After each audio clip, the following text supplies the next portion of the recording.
A new anchor duo to talk about your favorite two basketball programs. Hello, Owl fans, and welcome into our first 2022 edition of Courts in Session. She's Sage Hurley, and I'm Ray Dunne. We're getting started just as the men's team gets hot with three straight wins in the early going of conference play. And we have a lot to cover today, from school records to game winners. So let's get started with Owl Sports Update's very own Luke Mckee working on WHIP with the top buzzer beater over winter break versus East Carolina. Jaleel White bringing the ball up the floor. Robinson White fronting Dunne. They get it to Damian. 8 seconds on the clock. Dunne up top. 5 seconds. Dribbles to the right. 3 with 2. Dunne sidestep 3 for the win. It's good! Damian Dunne does it again! A game-winning 3 for Damian Dunne! It was an exciting winter break with the Owls riding a nice win streak. They're sitting at 10-6, and it started with a blowout win over Delaware State right before Christmas. But the most impressive part has been the 3-game conference win streak after the new year. Wins against UCF, ECU, and most recently Tulsa. In the face of an early season-ending foot injury for Caleb Battle, who led the team in points per game last season, Temple's young team is starting to come into its own, despite some growing pains, amid another basketball season riddled with COVID uncertainty. This included Aaron Mckee missing 2 games thanks to COVID. But that put Monty Ross in the driver's seat for that last-second game winner from Damian Dunne in the ECU game. This shot had him fired up post-game with Coach Aaron Mckee joining in on the fun via FaceTime. Bringing it, our energy every single day. When we do that, we're the best team in this league. Come on, let's go. Hold on.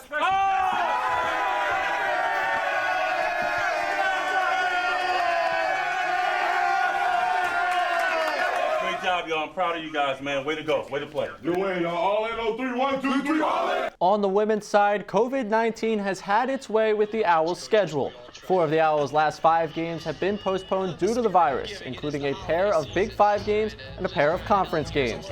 Their second most recent game was December 22nd against Old Dominion, the third of 3 consecutive losses. Turnovers and a difficult second half plagued the Owls in this one. Despite that, Mia Davis starred, as she has all season long, with 25 points in a 71-68 loss. More recently, the Owls improved to an even 6-6 with a 75-68 win over Cincinnati. You can see that once again, Mia Davis carried the scoring load for the Owls. She finished with 23 points and is now just 135 points away from Temple women's basketball's program record. COVID has been everywhere, wreaking havoc on the women's schedule. Most recently postponing a trip to the Palestra to take on the Quakers due to concerns within Penn's program. And as for the men, it's been a bit better. They've only had to postpone 2 games so far, but both of those games were to be against City 6 teams. The Owls postponed their December matchups against Drexel, then Villanova, but they haven't had to alter their schedule since. That's not to say they haven't faced COVID challenges in the new year. As mentioned earlier, the Owls missed Aaron Mckee for 2 January games, but they won both. Speaking of conference wins, let's talk standings. On the men's side, Houston is sitting pretty at the top of the conference and at the top of the entire NCAA. They're ranked 11th in the country, but that's not to say the Owls, who currently sit at 4th, didn't let them go without a fight. Temple held the Cougars to a 5-point game in early January, falling 66-61. Looking at the rest of the conference, here's a shocker. Wichita State near the bottom at 0-3. They've lost to the 2 most talented teams in the conference in Memphis and Houston. To look at another team right now, Tulane lost some close contests early in the season, but it seemed to have found their footing in conference play. Looking at the women's side of things, what stands out initially are the team's overall records. All but one team in the conference with a record at 500 or above so far this season. However, the league is in some familiar territory with the 2 Florida programs near the top. Just like the men, the women are near the top. They're tied for 3rd, but they have only played 1 conference game so far, which was a win. With a full slate of AAC play on the horizon, don't be surprised to see these standings fluctuate a little bit as more teams start to get some conference matchups under their belt. Now that court's in session, it's only right that we render verdicts on this show. Our judge's verdict today is all about the best highlights from over break. Sage and I have each picked a different player who is guilty as charged. I'll get us started. The most impressive thing I saw was the three-point barrage that Zach Hicks put up against Delaware State. As a freshman, I had enough trouble finding my way around the Ritchie's line. This freshman forward, however, found his way around the three-point line, knocking down 10 of them and scoring 35 points. He broke the program's record for three-pointers in a game and tied Mark Macon's record for points by a freshman.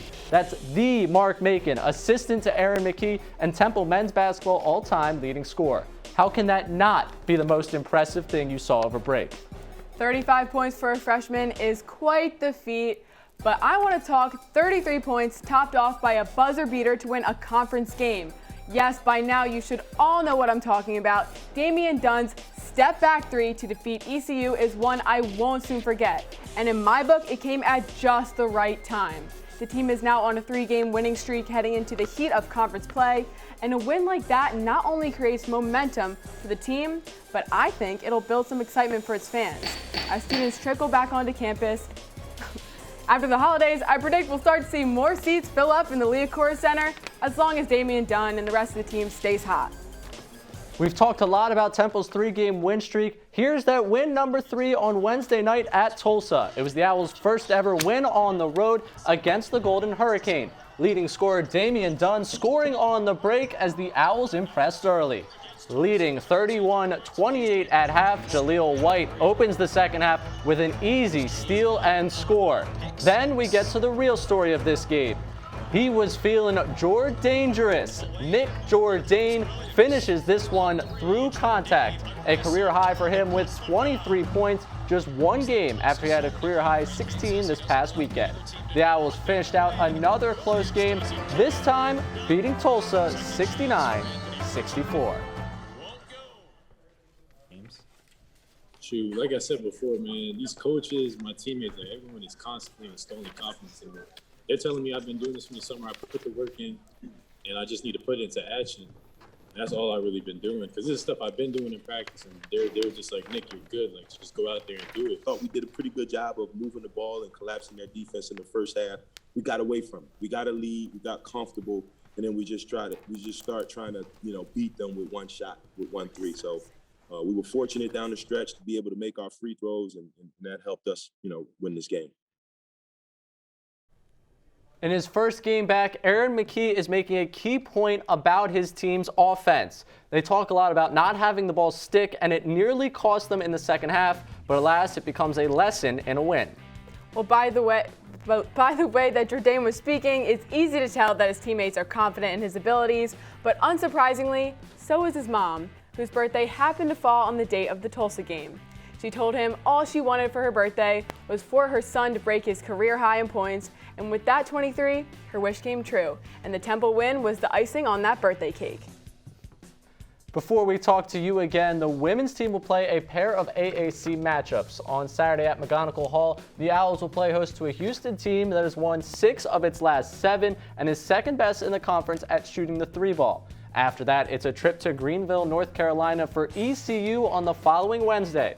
The Pirates are tough on the defensive end, but have yet to win a conference game.